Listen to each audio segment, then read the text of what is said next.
ଲେଖେ ଚଲେନି ଅଧିକ ମୁଁ ମତେ କରି ତୁମର କେବେ ମୁଁ ଠିକ ଅଛି ମୁଁ ଯିମି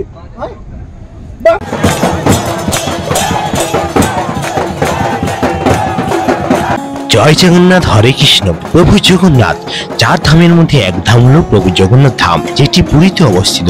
আর সেই পুরীতে সেই জগন্নাথ ধামের দর্শন আর তার সঙ্গে সেই সুন্দর রথযাত্রা দেখার জন্য আমরা আজ রওনা দিয়েছি পুরীর উদ্দেশ্যে। আর এই ভিডিওতে আমি আপনাদের কাছে তুলে ধরবো পুরীর সেই সুমধুর কণ্ঠে জয় জগন্নাথ ধ্বনিতে যখন সবাই ভক্তরা মিলে উচ্চারণ করবে জয় জগন্নাথ জয় জগন্নাথ, আর তার সঙ্গে শুরু হবে সেই রথযাত্রা, রথ টানা, সেই প্রভুর দর্শন। সেই প্রভুর দর্শন পেতে আজ আমরা রওনা দিব এই ট্রেনে করে, জগন্নাথ এক্সপ্রেসে করে জগন্নাথ ধামে। আর এই আমাদের এই জগন্নাথ ধামে যাওয়ার আর ট্রেনটি কেমন ছিল, আর ট্রেনে ভিড় বা কেমন, আপনারা ট্রেনের টিকিট কিছু না পেলে কিভাবে যাবেন, সবকিছু কিন্তু তুলে ধরবো এই ভিডিওতে। আর সেখানে গেলে রথযাত্রা কিভাবে দেখবেন, কতবার ভিড়, নতুন অভিজ্ঞতা নিয়ে আজ আমরা চলেছি জগন্নাথ পুরীর উদ্দেশ্যে। এই ভিডিওটি শেষ পর্যন্ত দেখবেন। আর জগন্নাথ পুরীর ধামের পুরো ডিট ভিডিও নিয়ে কিন্তু আমি এই ভিডিও আরেকটি ভিডিওতে আপনাদের কাছে তুলে ধরবো। অবশ্যই কিন্তু আমার এই সিরিজটি পুরো দেখবেন। জয় জগন্নাথ, হরে কৃষ্ণ বলে এবারে ভিডিও আমি শুরু করছি আজ এই বেলদা স্টেশন থেকে। জয় জগন্নাথ, রাধে রাধে। আজ জুলাই 4 তারিখ, আর কালকে হচ্ছে সেই শুভ দিন যেখানে জগন্নাথ দেব মাসির বাড়ি থেকে আসবেন ওনার মন্দিরে।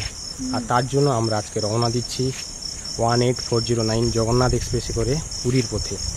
আর যেহেতু রিজার্ভেশন নেই তাই আমাদের এই ট্রিপে যেতে হবে জেনারেলে। 4খানা জেনারেল আছে, আর 6খানা স্লিপার আছে। দেখা যাক কীভাবে যেতে পারি। আর জগন্নাথের ইচ্ছে 4 ধামের এক ধাম বাবা মহাপ্রভুর কাছে যাচ্ছি, আপনার কাছে পুরো তুলে ধরবো। আর কালকে রথযাত্রা তো থাকছেই, তাই অবশ্যই জয় জগন্নাথ বলে ভিডিও শুরু করছি। কমেন্ট অবশ্যই কিন্তু জয় জগন্নাথ যাবে। জয় জগন্নাথ কিছুক্ষণের মধ্যে এসে পৌঁছাবে শালিমার থেকে আসা জগন্নাথ এক্সপ্রেস। জগন্নাথ এক্সপ্রেসে করে জগন্নাথের নাম ধরি রওনা দিব। আর টিকিট মূল্য পড়েছে, জেনারেল কেটে নিয়েছে 125 টাকা পুরো বেলদা থেকে জগন্নাথের সেই বাড়ি পুরী পর্যন্ত। আর এটা হচ্ছে এসেছি বেলদা স্টেশনে, এটা কিন্তু অমৃত ভারতের আন্ডারে। আর এই ট্রিপে আমাদের যাচ্ছে এই যে আমাদের এক বন্ধু, আমরা দুজন কিন্তু যাচ্ছি, দুজন যাচ্ছে এই ট্রিপে। এই ট্রিপে আর একা নয়, দেখা যাক জগন্নাথ থামে যাচ্ছি, জগন্নাথ প্রভু কেমন ইচ্ছা, কীভাবে জার্নি হয়।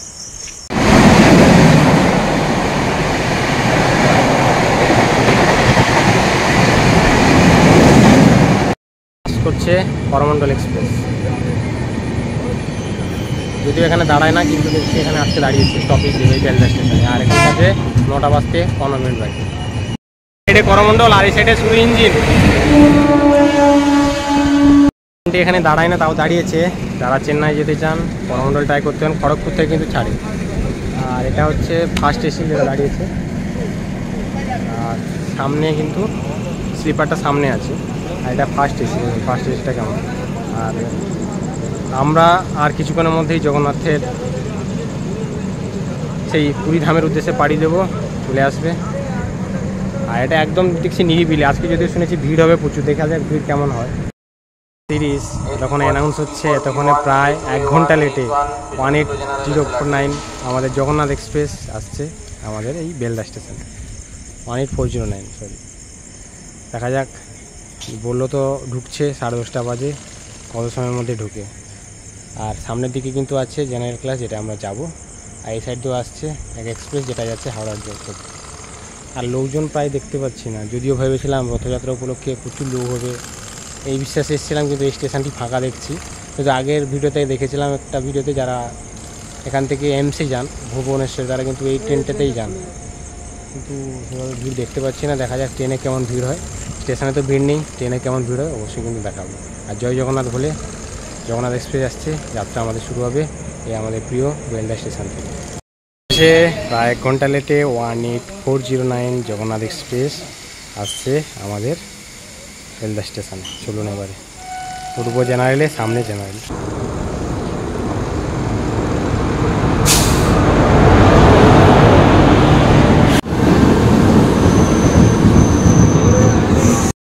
ক্যামেরা নিয়ে তোমরা চা সামনে অনেক পিছিয়ে গেছি। ভেবেছিলাম অনেক, কিন্তু ফাঁকা যাচ্ছে ট্রেনটি। দেখুন ভিড় সেভাবে নেই এই সাইডে। তো সেটা ভিড় নেই, এবার কিন্তু ছেড়ে যাচ্ছে আমাদের বেলদা স্টেশন থেকে। নেক্সট স্টেশন হচ্ছে জলেশ্বর। করে এবার আমরা পাড়ি দিচ্ছি পুরীর পথে, যদিও প্রায় 1 ঘন্টা লেটে এই এক্সপ্রেস আমাদের এই বেলদা স্টেশনে এসে পৌঁছালো। আর এখান থেকে আমাদের ভাড়া ছিল 125 টাকা।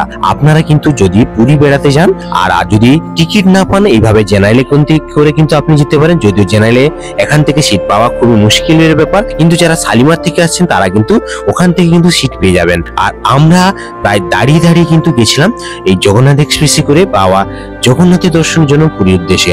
আর সেই পুরো ভিডিওটি তুলে ধরবো কোথায় কিভাবে আমাদের সমস্যার সম্মুখীন হতে হয়েছিল, বা আপনারা যারা পরবর্তীকালে যাচ্ছেন সিট পাবেন না আর জেনারেলে করে যাচ্ছেন কিভাবে সমস্যার সম্মুখীন হবে, এরা কিন্তু তুলে ধরবো। এবারে আমরা ওয়েস্ট বেঙ্গল ছেড়ে প্রবেশ করছি আমাদের নেক্সট স্টেশন জলেশ্বরের উদ্দেশ্যে। এইবারে প্রবেশ করছে আমাদের জলেশ্বর স্টেশন। আর এখানে দেখুন অনেকে নামবে এখানে, আর দেখা যাক এখানে ভিড় হয় কিনা।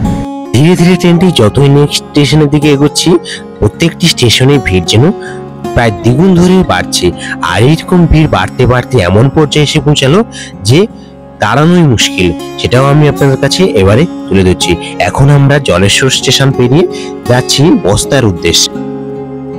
এখানে কিন্তু অনেকে উঠবে, এখানে নামছে যেমন উঠবে সেরকম, কারণ স্টেশনে প্রতিবারে যোগীরে এসেছি, ভিড়ও এখান থেকে শুরু হয়। এবার এখানে বোঝা যাবে ওই ভিড়ের আরেকবার সাক্ষী হবো কিনা। মনে হচ্ছে তো ভিড় হবে, দেখা যাক হবে। আচ্ছা দেখা যাক। এই শুরু হলো হুড়াহুড়ি মারামারি। আচ্ছা, আর সেভাবে লোকজন দেখতে পাচ্ছি না। উঠছে ওই সাইডে, নামছে এই সাইডে উঠছে। এই যে এই সাইডে দাঁড়িয়ে আছে। উড়িষ্যার দিকে ততই কিন্তু ভিড় যেন বাড়তে থাকলো। জলেশ্বরের পর থেকে ভিড় প্রায় যেন দ্বিগুণ হয়ে গেল। যদিও প্রথমের ক্ষেত্রে আমরা বসেছিলাম নিচে, আর কিন্তু বসার সেই সুযোগটিও হলো না। এবার দাঁড়িয়ে পড়তে হলো সেই ভিড়ের সম্মুখীন হওয়ার জন্য।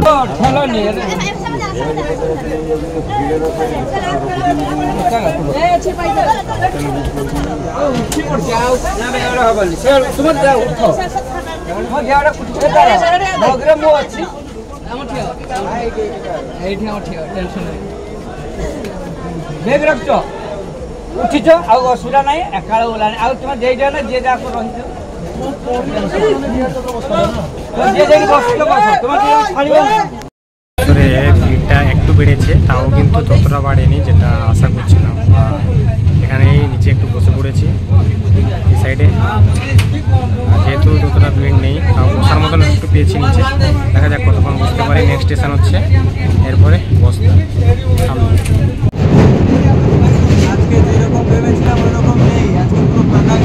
পুরো ফাঁকা যাচ্ছে, যেভাবে ভেবেছিলাম ওইভাবে কিন্তু ভিড় নেই। মানে এইখানে দাঁড়ানোর উপায় ছিল না, এমন অবস্থা। ভালোভাবে যাচ্ছে, মানে আগে এখানে বসার উপায় ছিল না, আজকে এটা এখন তো বসে যাচ্ছে।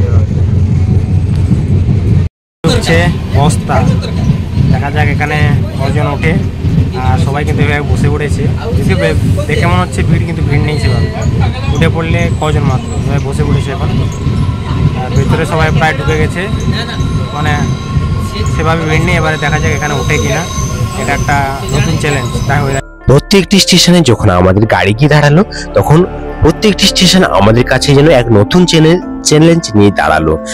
ভিড় হবে কি হবে না, আর কতক্ষণ বা এইভাবে নিচে বসতে পারবো, কখন বা এই বসা ছেড়ে দাঁড়িয়ে উঠতে হবে। তাই নতুন চ্যালেঞ্জ দাঁড়িয়ে আবার বস্তা স্টেশনে আমাদের ট্রেন ছেড়ে চলে গেল। এখানেও কিন্তু বেশ আরামেই বসেছিলাম, সেভাবে কিন্তু ভিড়ভাড়টাও হলো না, অর্থাৎ বসে থাকার মতো জায়গাটুকু পেলাম। এবার নেক্সট স্টেশন হচ্ছে আমাদের বালেশ্বর। দেখা যাক বালেশ্বরে গিয়ে কেমন সমস্যার সম্মুখীন হতে হয়। কিলোমিটার পেরিয়ে বালেশ্বর পেরিয়ে এখন আমার ট্রেন যাচ্ছে। আর এখান থেকে আর এখানে কিন্তু ভিড়টা বাড়লো, সবাই কিন্তু এখান থেকে যাচ্ছে পুরী রথযাত্রা দেখতে। এটাই হচ্ছে এবারে রথযাত্রা দেখতে ট্রেনে, যেমন আমরা এখান থেকে যাচ্ছি। মজা তো শুরু হলো এই বালেশ্বর স্টেশন থেকেই। সবাই যেন উড়িষ্যার পুরো বালেশ্বরবাসী যেন ট্রেনে চেপে বসেছে, এমন অবস্থা। প্রায় হুড়োহুড়ি মারামারি করে সবাই উঠে পড়লো জেনারেল কামরায়। প্রায় সমস্ত জেনারেল থেকে শুরু করে এসি, নন এসি থেকে শুরু করে সমস্ত কামরা যেন ফুল হয়ে গেল এই বালেশ্বর স্টেশন থেকে। আর বালেশ্বর স্টেশন থেকে একদম ট্রেন পুরো ফুল। ট্রেনের কোথাও দাঁড়ানোর মতন জায়গা নেই, সে বাথরুম বলেন কিংবা জেনারেল বগি বলেন কিংবা রিজার্ভেশন বগি বলেন, সব জায়গায় একদম ফুল।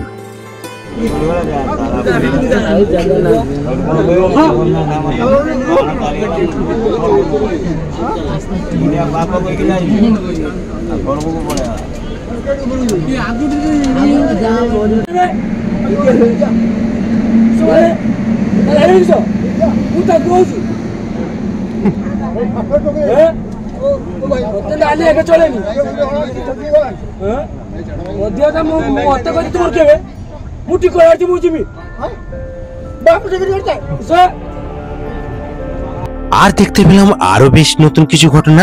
এই যুগে স্মার্ট ছেলেরা মাল খেয়ে মাতাল হয়ে যুদ্ধ করছে সেই বুড়ো মানুষদের সঙ্গে, সেটাও কিন্তু চোখে পড়লো। মাতাল হয়ে সব উঠলো বালেশ্বর স্টেশন থেকে, আর সে মাতলামি অবস্থায় শুরু করে দিল ঝগড়াঝাটি, মারামারি কতজন বয়স্ক মানুষদের সঙ্গে। এইসব দেখতে দেখতে আমাদের ট্রেন এগিয়ে চললো পুরীর পথে।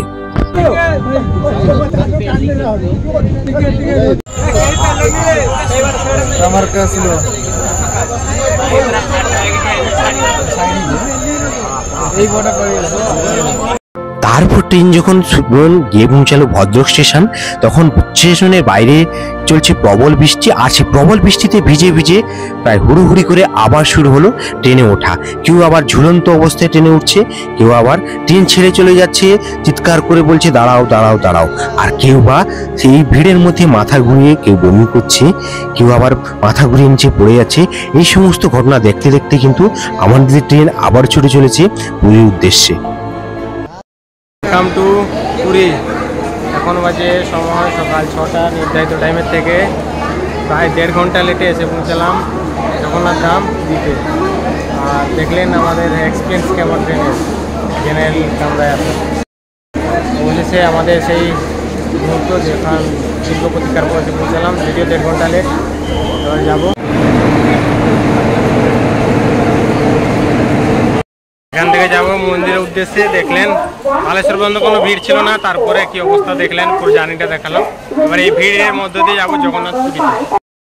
দেখুন খালি সেই লেভেলের ভিড়, এই যে মানে জগন্নাথে ফেরে রথযাত্রার জন্য কি লেভেলের ভিড়টা দেখুন। আর যাওয়া আসার রাস্তাও এখানে পুলিশ থেকে আলাদা করে দেওয়া হয়েছে।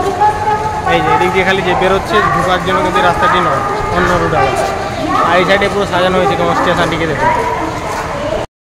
স্টেশন বেরোলাম, আর এই সাইডে কিন্তু একটি ওয়েটিং রুম করা আছে থাকার জন্য, যারা রুম পাবেন না থাকবেন। আর এখানে দেখুন বেরিয়েই বৃষ্টি পড়া শুরু হয়েছে। বেরিয়ে কত টোটো অটো এগুলো সাইডে নিয়ে আপনি কিন্তু যেতে পারেন মন্দিরের কাছাকাছি, মন্দিরের কাছে অটো টোটো এগুলো নিয়ে। আর ওইদিকে হচ্ছে মাসির বাড়ি, আমরা যাবো এইদিকে। আর একটু ক্যাম্পাসটা দেখে নিই। আর এই ভিতরে দেখলাম থাকতে পারবে না অনায়াসে, ফ্রি অফ কস্টে। যদি আপনি রুম না পান, এই যে ক্যাম্পাসটা দেখাচ্ছে এটা স্টেশনের লাগোয়া, এটাই খেলা। দেখি আমরা আগে দেখি রুম পাই কিনা, আর যদি না পাই অবশ্যই এখানে ট্রাই করবো। মানে এক্সট্রাভাবে পুরো সাজানো হয়েছে ফুল প্রোটেকশন দিয়ে। কীভাবে সাজানো আছে দেখুন, এইভাবে লাইটিং। মেন গেট, আমাদের বেরোনোর গেটটি আলাদা ছিল, এটাই হচ্ছে মেন গেট। আর এই সাইডে দেখবেন দেখাচ্ছি, চলুন থাকার জন্য বেশ বড় ওয়েটিং রুম আছে, এখানে আপনি কিন্তু থাকতে পারেন। ওয়েটিং রুম যেটা বলছিলাম, দেখুন সবাই কেমন আছে। এখানে এসে একটু বসে পড়লাম, বেশ বসা থাকার জন্য বেশ ভালো জায়গা কিন্তু, যদি রুম না পান। যারা দেখছি বাথরুম টাথরুম চার্জিং ব্যবস্থা সব কিছু আছে। খাওয়ার স্টোর কোনো সাইডে আছে। আর এই সাইডে মাসির বাড়ি, ওই সাইডে জগন্নাথ দেবের মন্দির। আগে ওয়েট করে, বাইরে বৃষ্টি পড়ছে তারপরে বেরিয়ে যাব। সবাই কিন্তু ওয়েট করছি এখানে। আমরা একটা খবর কাগজ নিয়ে পাঠিয়ে বসে পড়লাম। আর তারপর স্টেশন থেকে বেরিয়ে এইভাবে এই বিশাল বড় ওয়েটিং রুমে কিছুক্ষণ বিশ্রাম নেওয়ার পর তারপরে রওনা নিয়েছিলাম এখান থেকে মাসির বাড়ির উদ্দেশ্যে, যেখানে দাঁড়িয়ে আছেন আমাদের বাবা বলরাম, জগন্নাথ আর মাতা সুভদ্রা রথ। আর সেই রথযাত্রা দেখার জন্য, এই রথযাত্রা ফুল পর্ব নিয়ে দেখা হচ্ছে পরের পর্বে। আজকে এই পর্যন্ত, দেখা হচ্ছে পরের পর্বে। জয় জগন্নাথ। আছে।